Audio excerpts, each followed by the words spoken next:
Salut à toutes et à tous, c'est Dorian de Mister Prépa. On se retrouve aujourd'hui pour une nouvelle vidéo. Ça y est, c'est le début des concours BCE, les concours tant attendus, tant redoutés par les étudiants de classe préparatoire ECG, ECT. On y est, ça y est, pour à peu près 10 jours de concours BCE qui vont préparer à 20 écoles, globalement 19 plus plutôt les écoles associées. Je vais être accompagné de cracks pour cette première journée du JT. On va d'abord amorcer avec l'ESH, avec un professeur, Léo, un correcteur, Thierry Goffinet. On va ensuite être avec un étudiant de M Lyon, Adrien Logel, pour parler de la géopolitique. Et ensuite, pour les 3 sujets de mathématiques, je serai accompagné d'Olivier Leroy, qui est également professeur et correcteur en mathématiques. Je vais tout de suite, sans plus attendre, accueillir du coup Léo et Thierry qui sont avec nous. On voit le sujet qui s'affiche tout en bas, le sujet du coup portant sur la décroissance, le sujet ESSEC HEC. Donc on rappelle qu'il y a 3 écoles qui sont utilisatrices, donc à savoir l'ESSEC, HEC et l'EDEC. Donc quand même, du coup, 3 écoles du top 4. Je vais vous laisser vous présenter très rapidement, Léo pour commencer et ensuite Thierry. Et bonjour Dorian, merci de m'accueillir encore une fois sur ce live. Donc moi c'est comme la dernière fois, hein, c'est Léo Bedinck, étudiant en dernière année de l'EM Lyon et de Sciences Po Lyon et professeur agrégé de sciences économiques et sociales au lycée Ampère à Lyon. Et bonsoir, moi c'est Thierry Goffinet, je ne suis plus étudiant, donc je ne suis pas en dernière année d'école. Moi je suis professeur en classe préparatoire en ESH. Voilà. Très clair. Merci beaucoup à tous les deux pour la présentation. Déjà, je m'adresse du coup à tous les deux directement. Quand on voit ce sujet portant voilà, sur la décroissance, c'est vrai que c'est un sujet qui a fait énormément de débat dans son intitulé, un sujet qui est aussi beaucoup plus orienté sur une logique d'oral plus que sur une logique d'écrit, avec un sujet quand même très précis, deux termes qui sont parfois assez complexes pour les étudiants, à savoir la décroissance et l'état-providence. Est-ce que ça vous a surpris déjà, Thierry, voilà, quand tu as vu le sujet, est-ce que surpris à première vue, pas étonné par rapport, on va dire, au nouveau programme ECG? Alors surpris forcément parce que je pense que voir ces termes-là associés, ça peut être un peu surprenant, quoi. Mais après, moi je vais vous livrer vraiment le fond le fond de ma pensée. Quand j'ai lu ce sujet, je me dis, ouais, c'est de l'actualité, c'est de l'économie comme on aime l'enseigner. Alors c'est sûr que pour les étudiants, c'est pas la même chose, mais surpris, oui, parce que ça peut décontenancer, mais finalement, bien, en lien avec l'actualité, qu'elle soit scientifique ou pas. OK. Léo, de ton côté? Ben, un peu la même chose, moi j'aime beaucoup le sujet en fait, mais je trouve que quand on le regarde, la thématique de l'environnement était assez attendue quand même, je trouve. Maintenant, l'avoir le terme de décroissance dans le sujet, c'est quand même quelque chose d'assez inédit, et surtout en sciences économiques où il y a quand même un grand débat autour de cette notion, de savoir si elle est vraiment scientifique, si elle fait vraiment partie de la discipline ou pas. Et donc c'est vrai que c'est quand même une position assez novatrice et assez importante de voir qu'il y a quand même le mot décroissance dans un sujet d'économie au concours, en plus d'entrer aux écoles de commerce. C'est quand même, pour ça c'est étonnant, je trouve. Et justement, comment on définit ce terme décroissance? Parce que c'est quelque chose qu'on n'enseigne pas traditionnellement. D'abord, on est plus, on va dire, habitué à définir la croissance avec voilà, tous les sens qu'on connaît, notamment celui de François Pérou. Comment on définit la décroissance ici, Léo, toi qui as amorcé du coup l'analyse sur Mister Prépa, qui est d'ailleurs déjà disponible? Bah, en fait, je pense qu'avec Thierry, on avait la même, la même définition parce qu'on a la même référence. Au final, c'est le livre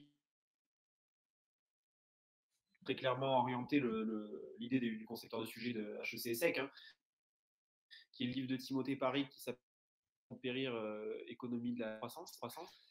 Dans ce livre, en fait, Timothée Paris donne une définition très concrète de ce qu'est la décroissance. Donc, il y a une planifiée de la consommation dans le but tout simplement de l'empreinte écologique de tous les pays, les citoyens.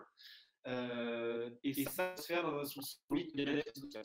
C'est la première définition qu'on donne de la décroissance. Et ensuite, ce que j'ai mis dans l'analyse du sujet, c'est l'idée qu'on pouvait jouer sur différents sens du mot décroissance. C'est-à-dire, évidemment, il y a la décroissance de la production, comme chez Paris. On peut aussi penser à la décroissance des émissions de CO2. Si on veut aller plus loin, c'est quand même très peu probable, mais une décroissance de la population, qui on sait dans l'équation de kayak, on a vu sur Mr. Prépa, c'est un des critères de l'émission des CO2. Voilà, on pouvait jouer sur ce sens-là, mais je pense quand même que le sujet de base, il est sur la décroissance de la production et sur la décroissance des émissions de CO2, en fait, qui est au cœur du sujet de première année, au cœur du programme première année en ESH. Thierry, de ton côté, donc là, tu avais justement le livre de Timothée. Comment justement on utilise ce livre pour ceux qui ont pu l'étudier et comment justement on fait? En fait, si justement on n'avait pas cette référence très traditionnelle et très classique. Je me permets, pardon, j'ai pas de royalties dessus, hein, mais je me permets quand même de faire la pub parce que bon, bah, Timothée Paric, pour ceux qui voilà, il faut le suivre. C'est vrai, mais il a fait, je crois, une intervention à HEC l'année dernière, il était passé. Bah, comment est-ce qu'on peut l'utiliser? En fait, il fallait, je pense, éviter les écueils. Bonne analyse de Léo sur décroissance, en fait. Qu'est-ce qui décroît, en fait, hein? Même si on n'avait pas les connaissances de la décroissance, il fallait partir de croissance, croître, et qu'est-ce qu'on veut faire décroître? Le Timothée Paric, ce qu'il utilise bien, il dit qu'en fait, attention, enfin, il dit il y a le rejet, le trajet et le projet. Le rejet, c'est la croissance, celle qu'on la connaît, les limites de la croissance. Le projet vers où on va, c'est la société de post-croissance et le trajet, c'est la décroissance en fait. Donc en fait, vous voyez, le sujet ici demandait vraiment en termes de décroissance d'aller sur le trajet, c'est vers où on va en fait, c'est le chemin qu'on emprunte. Donc il fallait vraiment effectivement, voilà. Je crois que Léo a tout bien résumé, hein. Le trajet, c'est quoi? C'est décroître la production. Moi, je rajouterais peut-être décroître si on produit, c'est parce qu'on fait face à des besoins. Donc est-ce qu'il ne faut pas peut-être mieux planifier nos besoins, revoir certains besoins? Mais sinon, je crois que Léo a bien tout résumé, hein, décroître la production, les besoins, la consommation, la population, effectivement, vous pouvez très bien l'introduire aussi, quoi. OK, très très clair par rapport à ça. Derrière, on a donc ce deuxième, on va dire, gros terme. Bon, il y a le terme de peut-elle, il y a compatibilité aussi qui est présent dans cet intitulé, ESSEC HEC. On a un intitulé, portant sur l'État-providence. Je m'oriente vers toi, Thierry. Comment on définit, l'État-providence, directement, en introduction?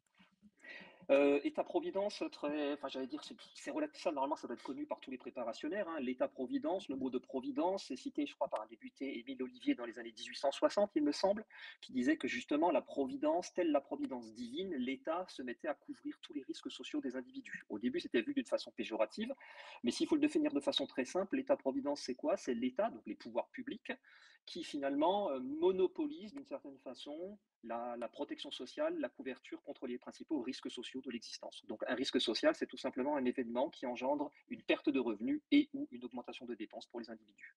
Léo, en complément justement de ce que vient d'amorcer, Thierry, comment enfin, qu'est-ce que tu aurais à ajouter potentiellement dans la définition de l'État-providence?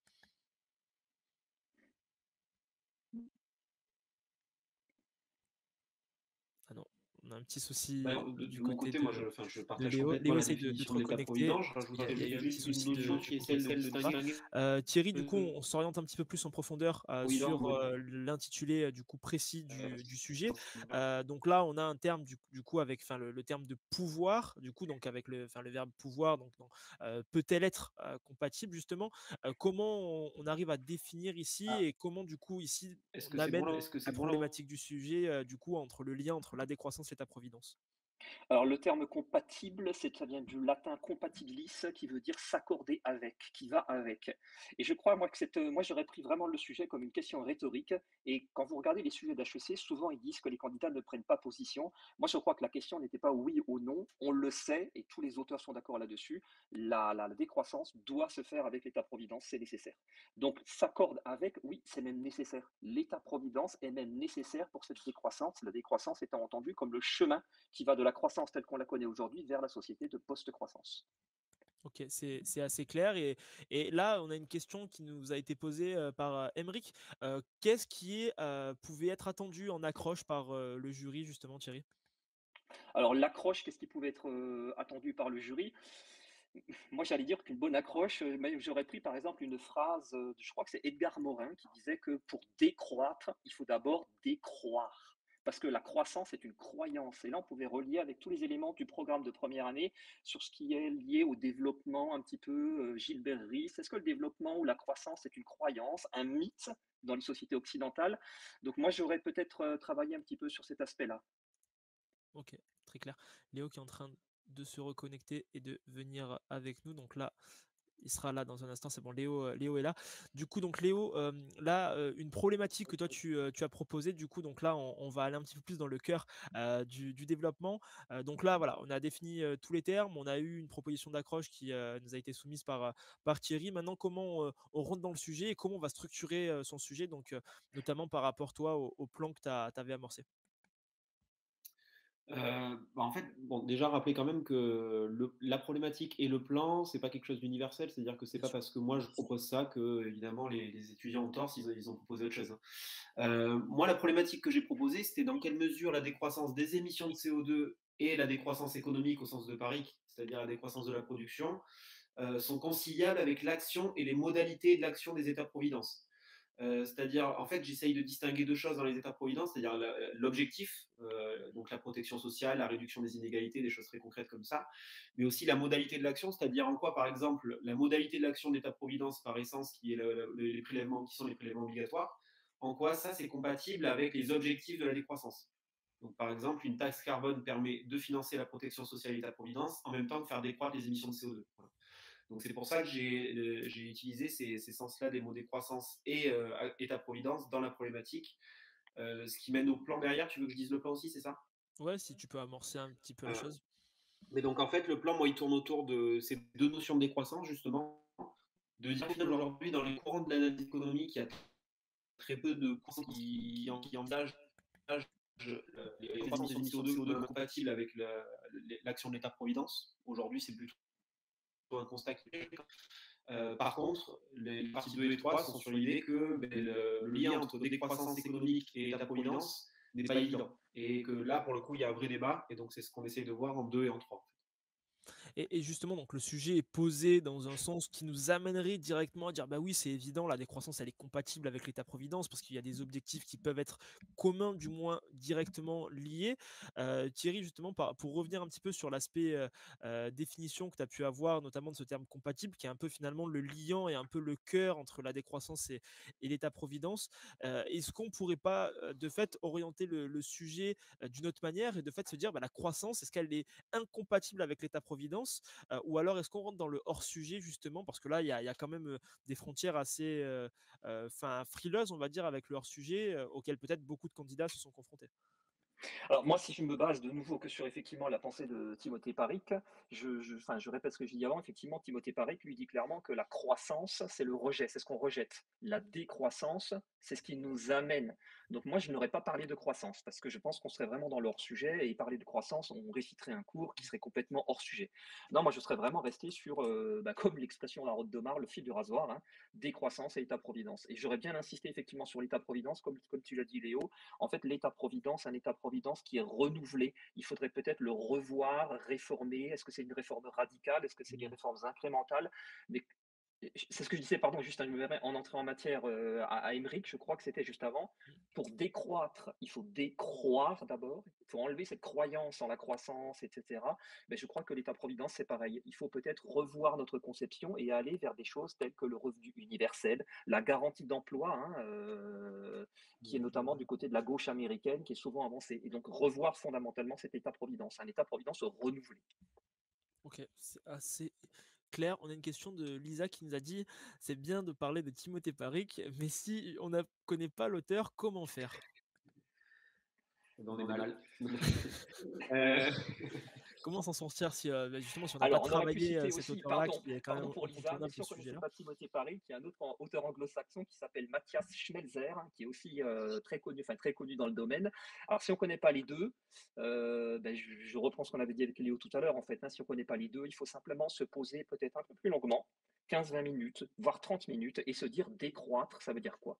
Et Léo, tu l'as bien dit tout à l'heure, hein, décroître, qu'est-ce qui doit décroître en fait? Qu'est-ce qu'on doit réduire? On ne doit pas tous se serrer la ceinture et puis revenir à la bougie, hein, et puis abandonner la 6G, hein, mais justement se poser les questions en fait. Quand vous êtes face à un sujet comme ça, posez-vous, réfléchissez, vous avez tous les éléments. Il y a un étudiant qui nous a demandé est-ce que c'est bon de parler de l'environnement en amenant du coup la décroissance. Donc le fait que la décroissance amène et est corrélée directement avec la décroissance en parlant ici de Tim Jackson. Oh, bien sûr, c'était une très très bonne entrée, hein, parce que Tim Jackson, justement, c'est le concept de prospérité sans croissance. Prospérité, je rappelle, hein, en termes latins, prospérité, prospérer, c'est conformément à nos espoirs. Donc on peut avoir quelque chose qui est conforme à nos espoirs, mais sans cette fameuse croissance économique. Donc bien évidemment, je pense que c'est même très utile, et Timothée Paric parle de là-dessus aussi, hein, bien sûr. C'est assez complet. Un étudiant qui nous demande de fait comment ne pas rentrer dans le hors sujet si on a parlé de la si on a pas alors c'est assez complexe Alors, si on a parlé de la croissance, comment ne pas rentrer dans le hors-sujet? OK, d'accord. Donc là, un étudiant, non, OK, c'était une amorce qui était différente. Là, c'était bah, du coup une question assez classique qui peut revenir pas mal et surtout que les Ouais. concepteurs ont mis le doigt et ont expliqué notamment le fait qu'il fallait avoir beaucoup plus de relations mathématiques et beaucoup plus de graphiques, notamment présents. Et là, donc, Léo qui est pas là, mais Thierry, je m'adresse directement à toi. Concernant les graphiques à utiliser, est-ce qu'il y a des graphiques types, on va dire, à citer? Il y a quelqu'un qui nous a dit la courbe en U de Kuznets, potentiellement. Est-ce que ça rentre ou pas dans le sujet? Oui, la courbe environnementale, mais le problème de la courbe environnementale de Kuznets, on revient au thème de la croissance économique ici. Donc le problème, il est relativement délicat. Là, pour le coup, placer des graphiques, il faut surtout éviter les graphiques qui sont en lien directement avec la croissance et se rassurer en plaçant des graphiques, ça peut être justement le danger ici, quoi. Donc finalement, ça reste un petit peu ambigu et placer des graphiques, forcément, il n'y en a pas directement et beaucoup peuvent avoir fait l'écueil justement d'avoir placé des graphiques portant sur la croissance économique directement, que ce soit du modèle de Oui. Solow ou alors la courbe environnementale de Kuznets par exemple. Alors, on peut placer peut-être des cours, tout ce qui va être taxe carbone, taxation carbone, parce que mais ce qui va servir à financer l'État-providence, en fait. Attention derrière, hein. Il ne faut pas parler uniquement de l'État, la taxation carbone, le graphique microéconomique, etc. Il faut relier vraiment le terme de décroissance avec le terme d'État-providence. Donc, il faut vraiment que les graphiques soient, dans ce cas-là, très très bien expliqués et montrer que la taxe carbone, c'est quelque chose qui va financer, par exemple, une garantie d'emploi comme dans le Green New Deal peut-être. Voilà, là OK. Mais juste un graphique comme ça pour placer un graphique, je pense que c'est extrêmement dangereux, oui. OK, donc c'est assez clair. Pas mal d'étudiants là qui sont, en direct avec nous. Alors les auteurs sur la Mmh. décroissance sont malheureusement alors là, une question qui est hyper intéressante qui nous est posée Ouais. actuellement par Ayman. Les auteurs sur les théories de la décroissance sont malheureusement rares et c'est toute la difficulté du sujet et justement, hormis, bah, Tim Jackson, Timothée, Parikh, quels sont les auteurs un petit peu plus contemporains, qu'on peut, citer? Même si bon, ça reste quand même 2 auteurs, assez contemporains, même très contemporains Alors justement. je vais beh, moi je pour ceux qui veulent, peut-être là des étudiants, alors après qui veulent reprendre ça, qui pensent à QB ou des étudiants de première année peut-être qui nous écoutent, hein. Il y a Serge Latouche en France qui a publié notamment aux presses universitaires de France un «Que sais-je sur la décroissance», qui est très facile à lire vraiment, qui donne vraiment des grandes clés d'analyse. En anglais, il est disponible sur le site, enfin Amazon, hein, en numérique, je répète, c'est Matthias Schmelzer, Schmelzer, qui est un auteur, Timothée Parikh en parle et il dit, quand vous lisez Matthias Schmelzer sur la décroissance, c'est comme quand vous êtes Neo dans la Matrix, vous apprenez le kung-fu, en une seconde, quoi. C'est exactement la même chose que dit Parikh sur Schmelzer. Mais voilà, moi je pense que Serge Latouche, si vous voulez vous faire une bonne introduction, c'est au PUF, ça coûte 10 euros, je crois, c'est des petits ouvrages très simples, mais vraiment enfin, performants quand même, vous avez de bonnes accroches là-dessus, quoi. Thierry, on a 2 dernières questions pour, conclure, ce live. La première, c'est comment arriver à une bonne conclusion et quelle ouverture faire sans finalement rentrer, on va dire, dans cette partie 4 qui est en fait enfin cette partie qui aurait peut-être dû être évoquée, au sein, on va dire du développement initial. Donc une bonne conclusion, une bonne ouverture, pour, ce sujet? Moi, je serais parti, par exemple, sur Kate Raworth, pour ceux qui connaissent. Raworth, Raworth. Elle a La écrit un théorie livre qui est très du connu en donut? français, hein. Exactement, la théorie du donut, justement. Et ce qui est intéressant, c'est justement, elle dit, la croissance économique, c'est quoi? C'est les fameux stades du take-off, de Rostow. On va jusqu'à la société de consommation, le stade 5. Et elle dit, sauf que là, tout le monde est dans un avion et on n'atterrit pas. Et justement, elle, ce qu'elle dit, alors elle ne le dit pas comme ça, mais on peut le voir dans ce sens-là, c'est que décroître, ça voudrait dire tout simplement que l'avion atterrit. C'est-à-dire qu'on arriverait dans cette sixième étape, au sens de Rostow, vers finalement la fin de la société de consommation de masse. Et finalement, décroître, ça signifierait que l'avion atterrit et qu'on est dans le donut. Donc, ce qu'elle représente, elle, par le donut, un plancher social, des limites sociales et un plafond écologique. Et finalement, voilà, moi, je serais peut-être parti en ouverture là-dessus pour un petit peu justement revoir cette théorie de Rostow et l'amender dans le contexte actuel de limites écologiques et sociales de la croissance. Peut-être ont-ils mis sur le sujet car Timothée Parric a été invité à HEC en début d'année scolaire. Oui, Peut-être c'est Antoine, on ne ça, sait pas s'il y a exact. des liens, directs ou pas, mais Ouais. ça peut être inspiré de ça. En tout cas, il y a enfin, c'est pas du tout exclu et ça reste une possibilité, totalement exploitable. Et Thierry, une dernière question, avant, d'accueillir, Adrien, pour l'analyse de géopolitique.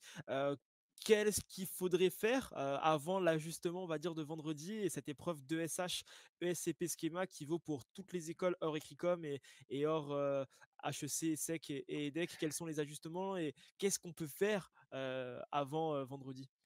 Je dirais c'est comme des sportifs de haut niveau. Vous savez, l'ajustement de dernière minute, c'est souvent là qu'on fait les plus grosses erreurs et les plus grandes bêtises. Moi, j'allais dire l'ajustement, c'est se poser et se dire simplement, pour ceux qui ont fait le sujet d'HEC aujourd'hui, se dire, voilà, qu'est-ce que j'aurais dû faire? Qu'est-ce que je n'ai pas fait? Quelles sont les routines que je n'ai pas fait?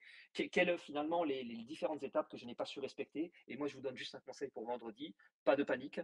Heu, Analysez le sujet correctement, prenez du temps pour analyser le sujet parce que c'est ce qu'attendent les correcteurs tout simplement. Donc d'ici vendredi, vous ne pouvez pas révolutionner votre façon de voir les choses et cetera, donc soyez zen, au contraire, j'allais dire respirez, prenez du recul, voilà et sachez bien analyser le sujet. Bien analyser le sujet et surtout, encore une fois, rassurez-vous, le sujet de ce matin était extrêmement technique, compliqué, donc Oui. discriminant de facto. Et du coup, bah, c'est-à-dire le fait est que bah, des étudiants qui maîtrisaient parfaitement le sujet, qui avaient directement les références liées notamment à Timothée Paris, bah, c'est parfait pour eux. Mais beaucoup, et je pense la majorité des candidats, on n'a pas encore de stats précis, mais on l'aura très prochainement dans les rapports de jury, vont faire des impasses, vont parler de la croissance alors qu'il ne fallait pas. Donc rassurez-vous, encore une fois, c'est un concours et c'est un petit peu finalement un principe ricardien pour terminer. Bah, si vous n'êtes pas les meilleurs, c'est pas grave, il faut être les moins pires. Et on va finir sur ça. En tout cas, merci beaucoup Thierry. Au plaisir de te retrouver sur Mister Prépa Merci à pour vous une prochaine analyse. et bon courage pour tous les étudiants et étudiantes qui vont passer les prochaines épreuves. L'analyse de Léo est totalement disponible sur le site de Mister Prépa, donc on vous invite à aller la voir. Merci beaucoup Thierry. À très bientôt. On va Merci. accueillir Adrien dans un instant. Donc Adrien qui va se connecter et il est avec nous. Salut. Et il y a plus du coup de 20 étudiants avec nous en direct. C'est très cool. Salut Adrien, ça va? Hello Dorian, ça va et toi? Ça va, écoute parfaitement. Il y a le sujet du coup donc de Géopoésec qui s'affiche à l'écran. La France, puissance d'influence mondiale, c'est le sujet sur lequel ont composé du coup les étudiants ECG qui ont choisi l'option HGGMC, géopolitique. À première vue, Adrien, est-ce que c'est un sujet qui t'étonne, qui te surprend ou ça reste un sujet relativement classique? Écoute, j'avoue que le sujet, j'étais un peu surpris. Je m'attendais pas à avoir un sujet qui tombe sur la France. Après, c'est pas non plus étonnant, ça fait longtemps que les professeurs parlent d'un sujet sur la France qui pourrait tomber, parce que ça fait très longtemps qu'on n'en avait pas vu. Mais c'est vrai que avec tout ce qui se passe actuellement, on aurait peut-être pu penser à un sujet plus sur les États-Unis ou la Russie avec les soucis en Ukraine ou même la montée, la montée d'un nouvel ordre mondial avec la Russie, la Chine, etc., ou le conflit autour de Taïwan. C'est assez clair. Merci pour ton analyse. On a le sujet qui s'affiche actuellement à l'écran pour les étudiants avec, pour rappel, une utilisation faite par deux écoles, donc à savoir l'ESSEC et l'EDEC, un coefficient qui oscille entre 6 et 8 pour les écoles en fonction de l'aspect que vous avez choisi. Et donc là, actuellement, le sujet qui est visible, donc qui était composé de 5 pages, de 6 documents. Donc, on va revenir un petit peu sur ces documents. Est-ce que tu as tous les éléments sous les yeux, Adrien, et on va analyser du coup document par document avant de partir sur une analyse un petit peu plus profonde sur le sujet. Ouais, j'ai tout devant moi. Donc le premier, c'était sur le déploiement linguistique et culturel français dans le monde. Donc là, évidemment, c'est un élément du soft power qui est notamment très utilisé par la France dans sa recherche d'influence. Donc ça fait tout à fait sens de retrouver ce document-là